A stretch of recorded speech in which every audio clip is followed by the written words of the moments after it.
150개의 사연들이었거늘 모두가 함께 듣는 전태일평전 오디오북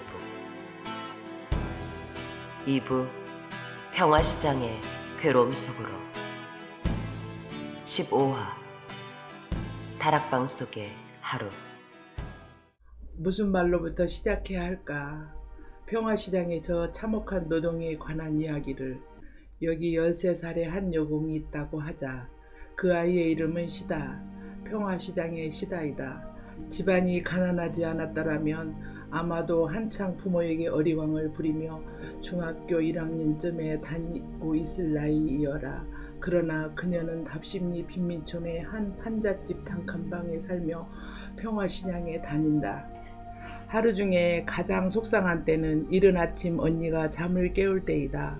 제발 그놈의 잠 한번 실컷 잡았으면 원이 없겠는데 정신없이 자는 그녀를 언니는 매정하게도 몇 차례고 뒤흔들어 기어이 깨워놓고야 만다. 5분만 더 누웠다 일어날게. 제발 좀 내버려둬줘 하고 애원을 하건만 그러나 언니는 이 측은한 동생이 언제나처럼 아침 8시 전에 평화시장에 닿아야 한다는 것을 알고 있다. 세수를 하는 둥 마는 둥 아침밥을 먹는 둥 마는 둥 하고 바삐 집을 나선다.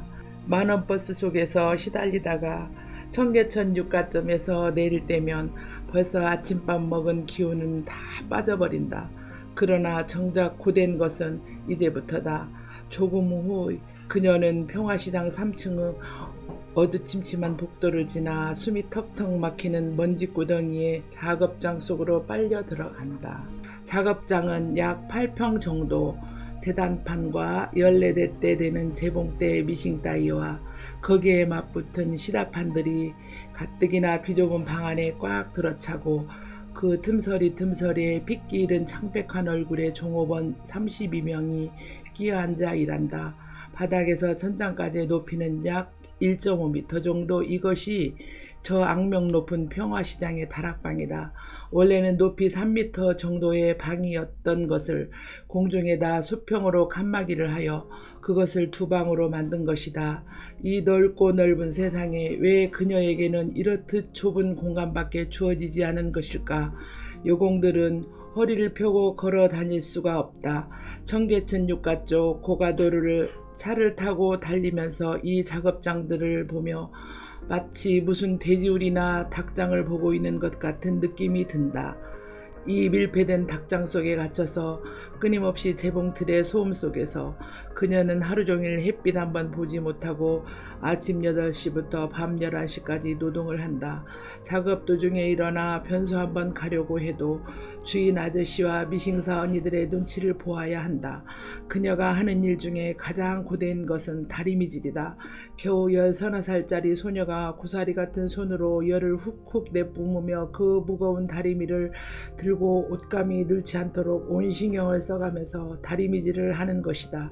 그것도 또 한 번이나 두 번 하고 그만두는 것이 아니라 온종일 끝도 없이 되풀이하는 것이다. 그뿐인가? 하루에도 수십 번씩 그 위험한 사다리를 타고 다락방을 오르내리며 공장 안에 크고 작은 온갖 심부름을 해야 한다. 재봉이 된 것을 되돌려받아 일일이 실밥을 뜯어내는 것도 여간 고역이 아니다. 더욱 견디기 어려운 것은 주인 아저씨나 미싱사 언니에게서 일 잘 못한다고 하루에도 몇 번씩 야단을 맞는 일이다. 별의별 욕설도 다 들어야 하고 때로는 몇 가지 맞아야 한다. 기름 냄새, 땀 냄새, 원단에서 내는 냄새, 옷감을 자르고 재봉할 때마다 풍기는 먼지 속에 둘러싸여 하루를 보내노라면 눈에서는 눈물이 나오고 코를 풀면 시커먼 콧물이 나온다. 일거리가 밀려 야간 작업을 할 때면 정말이지 살고 싶은 마음이 안 난다. 연거푸 이틀밤, 사흘밤을 꼬박 세워가며 일할 때에는 정신이 아득하여 저도 모르게 눈이 저절로 감긴다. 졸지 말고 밤일 잘하라고 주인 아저씨가 사다 준 잠 안 오는 약을 먹고 억지로 밤을 새워 일한 다음 날에는 팔다리가 제대로 펴지지 않고 눈만 멀뚱멀뚱한 산송장이 되는 일도 있다. 집에서 쉬는 날이라고는 한 달에 이틀뿐.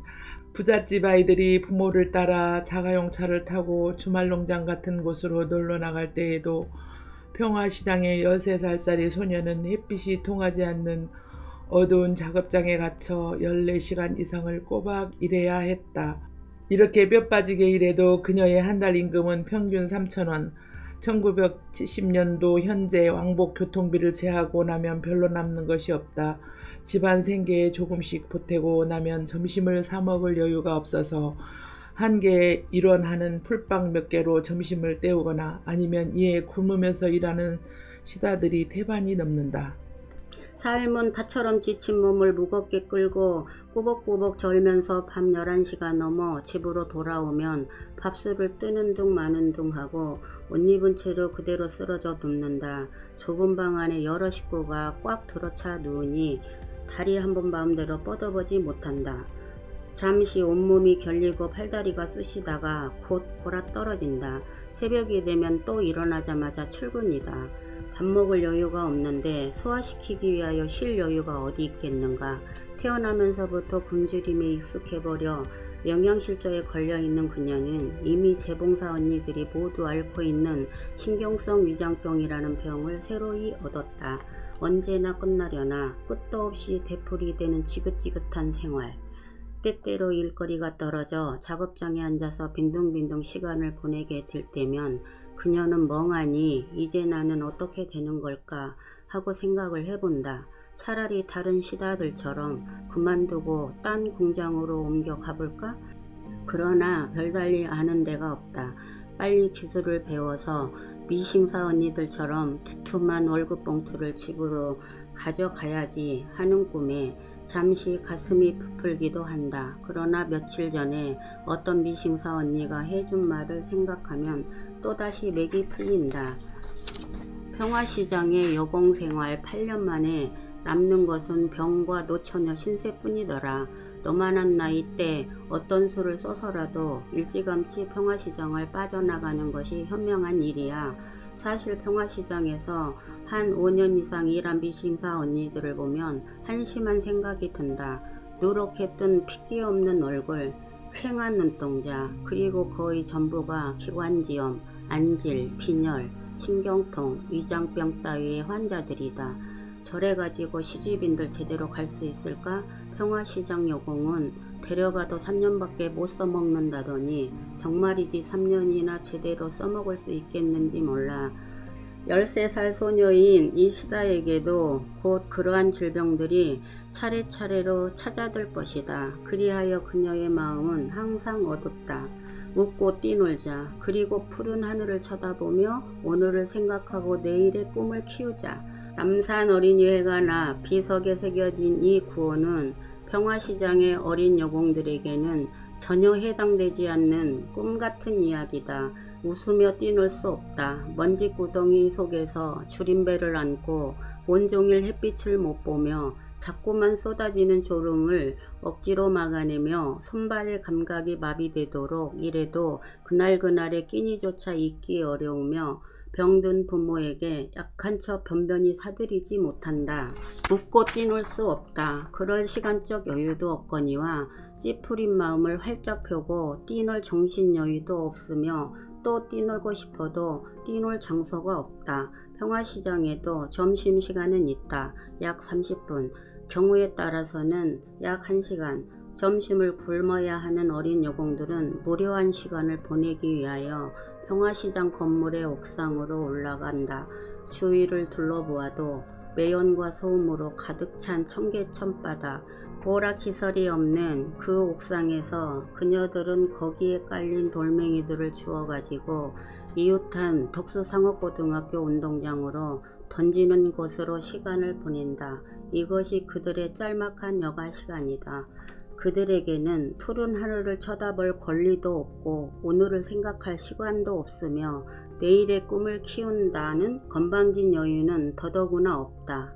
책 한 페이지 볼 시간이 없는 그들, 남들처럼 학교에 다니고 싶은 마음이 왜 없으랴만 아예 꿈도 꿀 수 없는 그들, 한창 피어나야 할 어린 마음이 나날이 겪는 기업주의 눈총과 쌓이는 생활의 번민에 못 박혀 어둡게 굳어져야만 하는 그들, 세월이 갈수록 늘어가는 것은 피로와 권태와 질병뿐인 그들, 평화시장의 여공들에게 내일은 없다.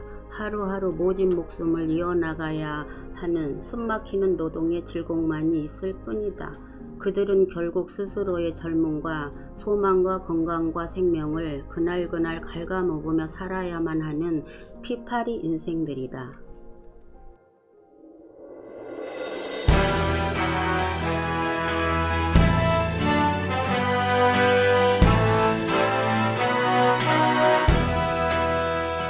전태일 50주기를 잘 기념하는 방법. 모두가 듣는 전태일 평전. 제작 민주노총 서울본부. 후원 전태일 재단.